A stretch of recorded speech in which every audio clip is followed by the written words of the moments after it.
მოგესალმებით მეგობრებო. მე ვარ დავით რობაქიძე და ძალიან გამიხარდა რომ მოგეწონათ ის ვიდეოების სერია, რომელიც მე თქვენ შემოგთავაზეთ და გადავწყვიტე რომ გავაგრძელო როგორც დაკვირდით ვიდეოების გადაღება. დღეს მინდა გესაუბროთ ვიდეო როუტერებზე, რაში გამოიყენება ის, რისთვის არის საჭირო და ზოგადად როგორ ხდება ვიდეო კომუტაცია. რადგან ჩვენ ვიდეო კომუტაციას ვაწყდებით არა მხოლოდ ტელევიზიებში ან რაიმე რთული ტიპის სამოუწყებლო კომპლექსებში, არამედ ფაქტურად ყოველდღიურადაც. ეს შეიძლება თქვენ დაგჭირდეთ ყოველთვის და ეს შეიძლება თქვენთვის იყოს ყოველთვის საინტერესო. ამიტომაც ამ ვიდეოში გაიგებთ მეტ ინფორმაციას ვიდეო როუტერზე, როგორ მოახდინოთ ვიდეო სიგნალების და აუდიო სიგნალების კომუტაცია და რა განსხვავებაა მათ შორის, რა მოწყობილობა გჭირდება შენ და რაში და როგორ უნდა გამოიყენო. დავიწყეთ.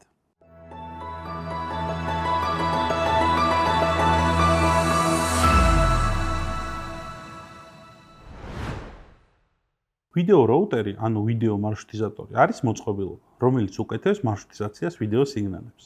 ვიდეო სიგნალი ჩვენ გვხვდება როგორც ტელევიზიებში, ასევე ყოველდღიურ მოხმარებაში.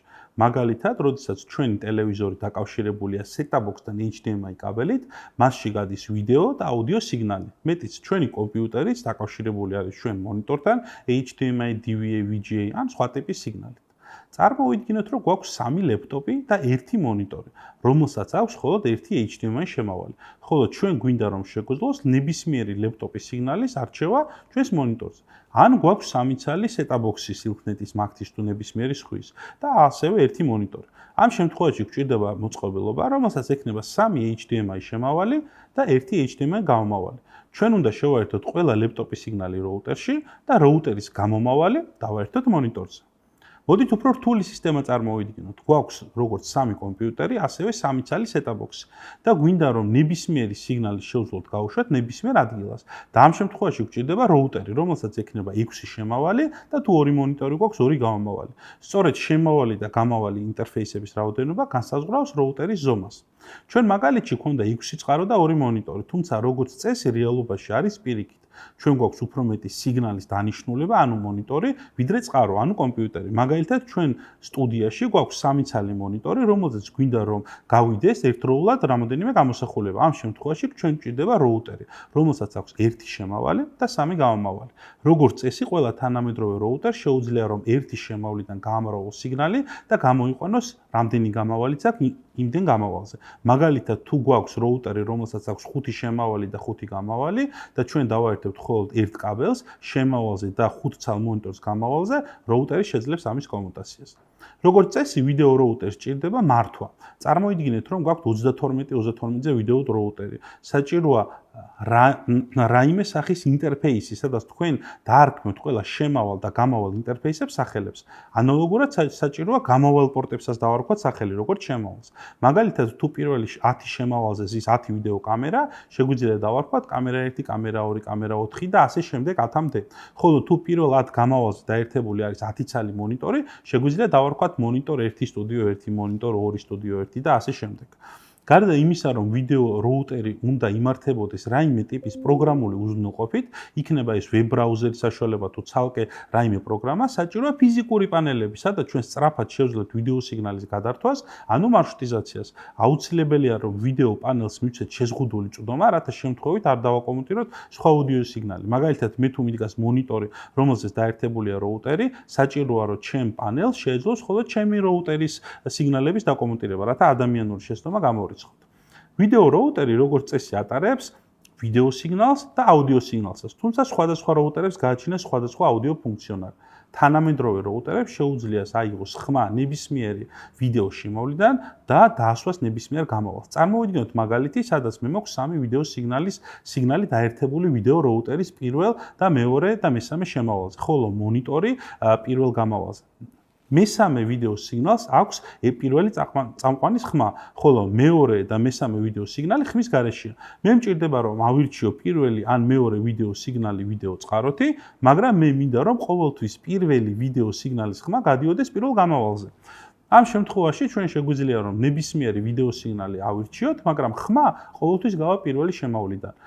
ჩვენ ვიდეო რომელსაც ავირჩიოთ მეორე შემავლიდან ან მესამე შემავლიდან, მაგალითად გვერდით ავიდეო, ხმა ყოველთვის მექნება სწორი. ვიდეო როუტერში შედის არაერთი ვიდეო სიგნალი. მე რომ გავიგო რომელი სიგნალი არის კარგი და რომელი არის ცუდი, მაგალითად კამერა იხედება თუ არა სხვაგან აქვს თუ არა ფოკუსი არეული. მე შევიძლია რომ დავაერთო მონიტორი, რომელზეც გამოვიყვან ვიდეო სიგნალს და შევამოწმებ ყველა კამერას ერთდროულად მუშაობს თუ არა ვიდეოები. თუმცა წარმოვიდგინოთ რომ გვაქვს 30 ვიდეო სიგნალის წყარო. მე რომ 30-ვე ვაკონტროლო, უნდა გიჟივით გადავრთო ვიდეო სიგნალები ერთიდან მეორეზე, სანამ მიმდინარეობს შემოწმება. ამისათვის არსებობს ეგრეთ წოდებული multiviewers ფუნქციონალი. როგორც წესი, multiviewers იხსნება რაუტერის რომელიმე ფიზიკურ გამომავალზე, მაგალითად პირველზე. და მას შეუძლია ერთდროულად ანახოს 32 ან 16 სიგნალი ერთდროულად. ეს საშუალებას გვაძლევს, რომ ერთდროულად ვაკონტროლოთ ბევრი სიგნალი და მათ შორის გქონდეს ხმის იდენტიფიკაცია და მაგალითად ხმა თუ გაითიშა, დავინახოთ ეს. ინტეგრირებული multiviewers ყოველთვის ძალიან კარგი არის. არსებობს მოდულარული ვიდეო რაუტერები, მაგალითად თუ დღეს ჩვენ გვჭირდება 128-128-ზე შემავალი ვიდეო რაუტერი, ჩემი რეკომენდაცია იქნება რომ იყიდოთ მოდულარი, რომელსაც ფიზიკურად დღესდღეისად ექნება 128-128-ზე მოდული, მაგრამ ექნება გაზის შესაძლებლობა, მაგალითად 256, 256-მდე. ასევე თუ დღეს არ გვჭირდება რაუტერის ფუნქციონალი, მაგალითად multiviewers, embedder, de-embedder, იმას არ ნიშნავს რომ 1-2 წლის მერე არ დაგჭირდება. თუ ის ფუნქციონალი იმთავითვე არ აქვს ვიდეო რაუტერს, მისი დამატება შემდეგ შეუძლებელი იქნება. ხოლო თუ ავიღებთ მოდულარს ლიცენზიის ყიდვით შეგვეძლება რომ ეს ფუნქციონალი გქონდეს. Роутერი, როგორც ტელევიზიის გული, სადაც ერთდება ყველა ვიდეო სიგნალი, უნდა იყოს სრულიად რეზერვირებული. როგორც წესი, ვიდეო роуტერები იყოფა ორ ნაწილად: ფიზიკური კროსპოინტით და პროგრამული კროსპოინტით. კროსპოინტი არის მოწყობილობა, რომელიც ფიზიკურად რთავს შემავალ ვიდეო სიგნალს გამავალზე. როგორც წესი, მაღალი დონის роуტერებს მოყვება ორი რეზერვირებული კროსპოინტი და ერთის დაზიანების შემთხვევაში მეორე ავტომატურად მუშაობს. თუ ჩვენ გვაქვს არა კლასიკური კროსპოინტი, არამედ კონტროლერი, მაღალი დონის роуტერებს ასევე ის აქვს დუბლირებული. ვიდეო სიგნალები ხშირად არ არის ერთი და იგივე სტანდარტის. მაგალითად, პირველი კამერა შეიძლება მუშაობდეს SD რეჟიმში, მეორე HD-ში, ხოლო მესამე 4K-ში. ჩვენ ისეთი ვიდეო რაუტერი უნდა ავირჩიოთ, რომელსაც გააჩნია ყველა ჩვენი ვიდეო სიგნალის მხარდაჭერა. ამ დროს საჭიროა გავითვალისწინოთ არა მხოლოდ რეზოლუცია, არამედ სიხშირე და ვიდეო სიგნალის მატარებლის ტიპი. წინა ვიდეოში ჩვენ ვისაუბრებთ, რომ არსებობს HDMI და SDI ტიპის ვიდეო სიგნალის მატარებლები, ასევე სხვადასხვა IP ტიპის მატარებლები. Роуტერის არჩევისას მნიშვნელოვანია, რომ წინასწარ გავთვალოთ, თუ რა ტიპის მატარებლებს ვიყენებთ. შესაბამისად, რა ტიპის ინტერფეისები გვჭირდება. ვიდეო роутერი ფაქტიურად არის ტელევიზიის გული, როგორც აღნიშნე, სადაც უნდა მოვარგოთ ყველა ის ვიდეო სიგნალი, რომელიც გენერირდება ტელევიზიაში. ყველა ვიდეო სიგნალი роуტერში შეყვანა იძლევა ძალიან დიდ ტექნიკურ შესაძლებლობას. თუმცა ხშირია, როცა ვიდეო роуტერს ვყიდულობთ პატარას და რაღაც სიგნალების გადაერთება ხდება ვიდეო роуტერის გვერდით ავლით. ეს პრაქტიკა მისაღებია, თუმცა საკმაოდ სარისკო არის, რადგან თუ დაგჭირდა იმ წყაროს აღება, შემდეგ პრობლემატური იქნება. გარდა ამისა, ვიდეო роуტერები გამოირჩევა დღესდღეისად თანამედროვე ვიდეო роуტერები უკვე ძალიან განსხვავდება კლასიკური ვიდეო роуტერებისგან. თუ მაგალითად ჩვენ ვიდეო роуტერს აქვს 3G, HD, SDI, 12G-ის მხარდაჭერა, ის იმას არ ნიშნავს, რომ ჩვენი роутერი შეიძლება იყოს ძალიან future proof.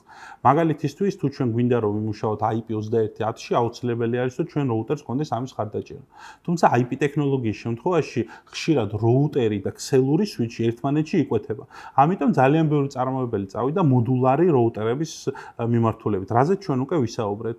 სწორად რო გესმოდეთ, ეს რას ნიშნავს? მოდულარი ვიდეო роутერი არის ესეთი ვიდეო роутერი, რომელზეც თქვენ შეგიძლიათ ჩააყენოთ ბარათი, სადაც გექნებათ მაგალითად SDI შემავალ-გამავალი, ან შეიძლება იყოს ცალკე აუდიო შემავალ-გამავალი, იქნება ეს Dante, i77, Livewire, Revana თუ სხვა, მაგრამ ასევე შეგიძლიათ ჩააყენოთ 21000-ის მოდულები.